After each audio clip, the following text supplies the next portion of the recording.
เห็บตกนะคะตอนนี้นะคะพายุเข้ามานะคะตกเป็นน้ำแข็งเลยค่ะ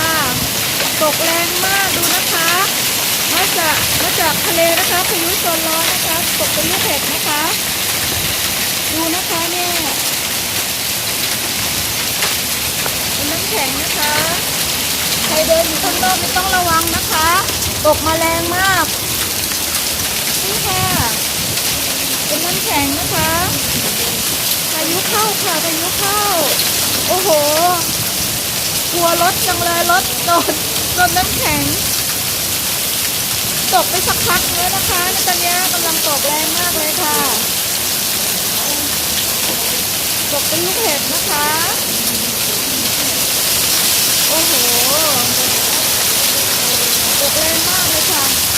นี่นะคะน้ำแข็งกระเด็นเข้ามานะคะเวลานี้ใครเดินข้างนอกต้องระวังนะคะต้องหยุดเดินขับรถก็ต้องหยุดนะคะเป็นครั้งแรกในรอบปีนะคะน่ากลัวมากค่ะสังเกตดูลมที่ต้นไม้นะคะโอ้โหน่ากลัวมากเลยค่ะโอ้ยเห็นไหมคะน้ำแข็งกระเด็นเข้ามานะคะ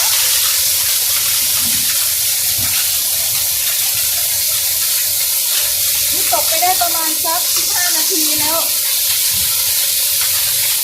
เมื่อกี้ตกเป็นน้ำแข็งเยอะมากไม่กล้าออกไปตอนนี้เป็นเวลาบ่าย2 โมงนะคะที่ฝรั่งเศสนะคะอยู่เมืองซันเซเทียนค่ะบ้านที่อัชราเองนะคะสงสารต้นไม้สงสารบ้านไม่รู้ว่าผลปรากฏจะเป็นยังไงบ้างนะคะเดี๋ยวรอดูว่าจะตกอย่างนี้อีกนานไหมนี่นะคะน้ำแข็งตกลงมาจากเป็นลูกเห็บนะคะลูกเห็บนะคะลูกเห็บนะคะนี่กระเด็นเข้ามานะคะกระเด็นเข้ามาเรื่อยๆเลย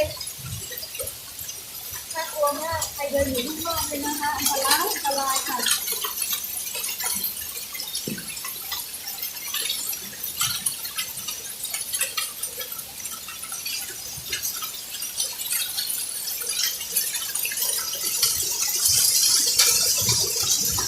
เป็นครั้งแรกในรอบปี2019นะคะ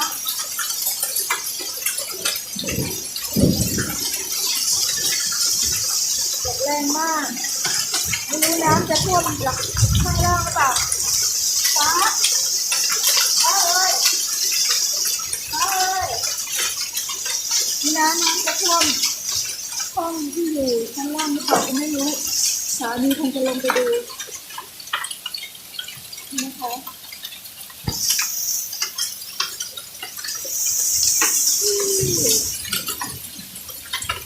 ระเนระนาดไปหมดเลยนี่นะคะที่เศษที่ตกลงมาที่ขนาดนี้ยังน้อยไปนะคะปกติจะ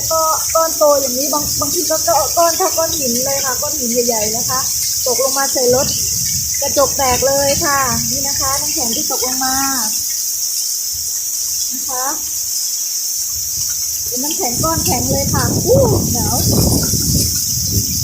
นี่นะคะตกเต็มเลยค่ะ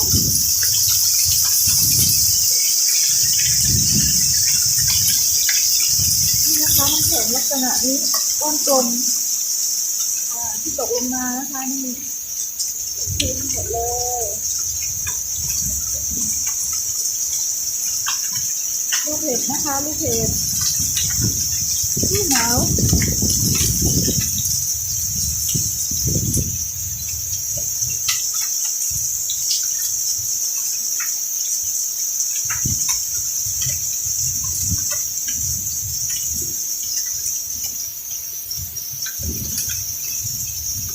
ยังไม่หยุดเลยนะคะตกลงมาเรื่อยๆนะคะแต่ว่าเม็ดเล็กกว่าตอนแรกนะคะเม็ดเล็กๆกว่าตอนแรกแล้วนะคะขอหลบในบ้านก่อนอันตรายค่ะลมแรงมากหลบก่อน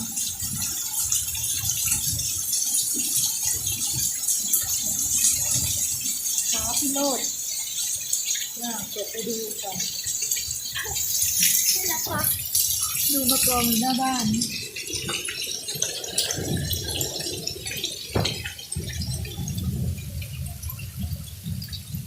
เป็นไปหมดเลยมีเรียงก้อนเล็กนะคะปกติจะก้อนใหญ่กว่านี้มีอยู่ครั้งนึงนะคะเคยเดินออกข้างนอกไปอยู่นึกว่ามีใครเอาก้อนหินปลาใส่หัวที่ไหนได้ลูกเห็บตกมาใส่หัว เจ็บหัวโนไปหลายวันนะคะค่ะตอนนี้อยู่ในประเทศฝรั่งเศสนะคะบ้านที่อัชราอยู่จังหวัดหรือว่าเมืองบีนซังไอเจียนนะคะอยู่ทางจะไปหมักไซนะคะซังไอเจียนเป็นที่ราบสูงนะคะจะเป็นโกลินหรือว่าเป็นเนินซะส่วนใหญ่แล้วก็เวลาหน้าหนาวเนี่ยหิมะตกจะมีหิมะตกเป็นส่วนใหญ่แล้วก็เวลามีพายุมาเราจะได้รับอิทธิพลกับตรงนี้ซะเยอะกว่าที่ลาดต่ำนะคะวันนี้ข่าวบอกว่าพายุจะมาจากฝั่งทะเลมาจากทางฝั่งบอกโดนะคะซึ่งติดกับชายทะเลแล้วก็พัดมาเข้ามาในผ่านมายังบอกโดมักไซแล้วก็มาซังเฮเจียนแล้วก็ไปถึงนิยงเลยนะคะตอนนี้รู้สึกว่าจะสงบบ้างแล้วค่ะ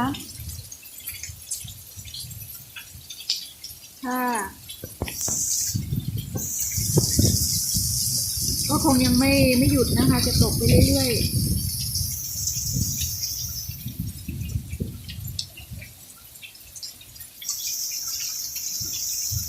ค่ะแล้วยังไงแล้วเดี๋ยวถ้าเกิดมีเหตุการณ์ยังไงแล้วจะมาอัปเดตให้ข่าวสดดูนะคะสวัสดีค่ะ